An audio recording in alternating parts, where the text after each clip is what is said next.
Hey Deep Gators, it's me Deep Life back again with another video.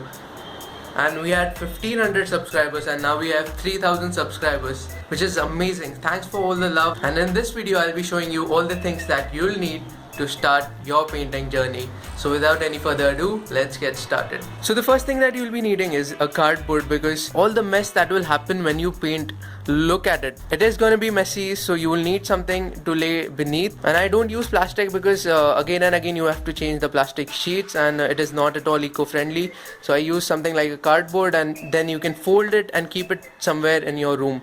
So the second thing you will be needing is a stretched canvas, and I highly recommend stretched canvas that is mounted on a wooden frame. And I really recommend you guys to make paintings on a stretched canvas because they look absolutely professional. And the second option that you have in canvases itself is a canvas that has been stretched upon a cardboard, which you will have to frame after you have done painting upon. So I really recommend you using a stretched canvas. And I love to use acrylic colors because they dry quickly. These oil paints that you see here, I have never used them. I have just made few paintings with oil paints because it takes ages to dry, and I'm really that impatient that I won't be waiting for the whole week for my paints to dry. So these are the paints that I use, and these are mostly by Camel, and I really love the quality of the pigment and the thickness of the paint. So I really recommend these. And if you're painting on a budget, you really need to check these paints out by Fevicryl. Most beautiful paints I've come across.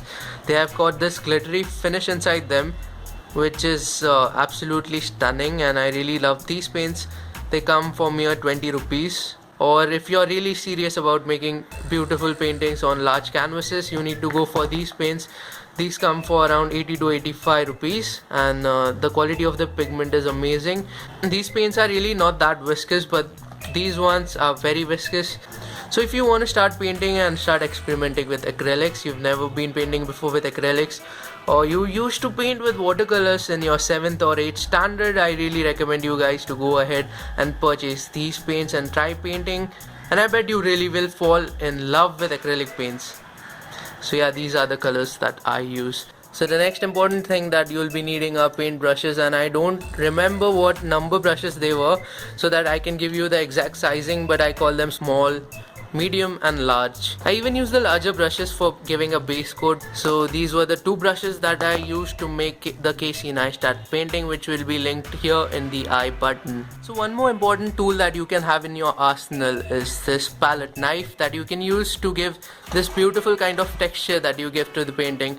And you can even paint complete pictures by just using a palette knife if you're that skilled. So the next important thing that you'll be needing is a hairdryer, and I really love to use a hairdryer because I'm really impatient and I don't like to wait for the painting to dry by itself. So I instead use a hairdryer that just speeds up the process of drying. And one of the important things that I like to point out is everything is going to get messy, and acrylic paints don't come off that easily if they get on your clothes. So you need to have some kind of clothes that you can set aside for painting, and that is the reason why I'm wearing the same uniform in all of my videos.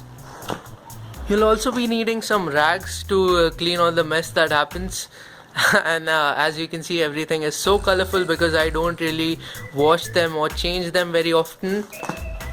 And the next thing you will be needing are some containers to carry your water and paints in, and even you can use it as a palette to mix all the colors. This palette, according to me, is kind of useless because the paint that I pour here just spills down when I add even a little bit of water. So instead I recommend something like this. This makes a better palette than this, for me at least. So if you're painting in acrylics, use containers which look like this. So these were all the things that you will be needing to start your painting journey. If you're really budget conscious, you can cut cost on using a paper instead of a canvas. You can use cheaper quality paints, but do paint. If your friends are into art, do share this channel with them and make them deep gators.